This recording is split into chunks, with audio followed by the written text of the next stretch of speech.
To do and not to do. Sit on your hands, probably the best advice I can give people, especially when you come into a lot of money until you get comfortable with having that wealth.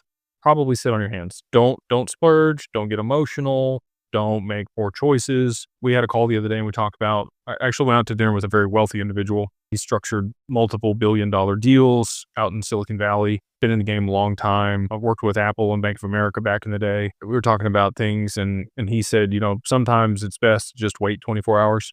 If you're ever caught up in emotion or thinking through something and it's weighing on you or you feel like you urgently need to make a decision, sometimes it's best to sit with yourself and reflect on that and make sure it's the right thing. And if 24 hours you still want to do it, cool. But a lot of the time, after some time passes, you may not have that same urgency to get something done. So those would just be a few things. Take your time, educate yourself, make sure you're positioning yourself well. I would recommend most people set up at least an LLC if you've got north of $50,000 to $80,000 in crypto.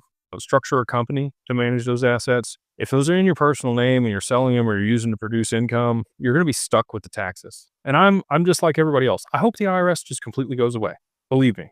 But you still want asset protection, and you're going to get that if you set up a Wyoming LLC and it's, you got the corporate veil intact. If you've done all the corporate governance and the filings and everything the way that you should, you're doing the meeting minutes, board resolutions, and you've issued the stock and all the stuff that we work with our paralegal group to do. If you've done all that, you're going to get, a lot of protections. You get charging order protection there in Wyoming. So if somebody sues you personally, they won't be able to get those assets. Very similar to a trust. You're not going to get the probate protection that you would with a trust with this LLC, but it's immediately going to have some creditor protection if you've done it the right way. And you can do things to amplify that. You can put the first lien against the company by yourself so that if somebody else comes to sue you, you get the assets before they do.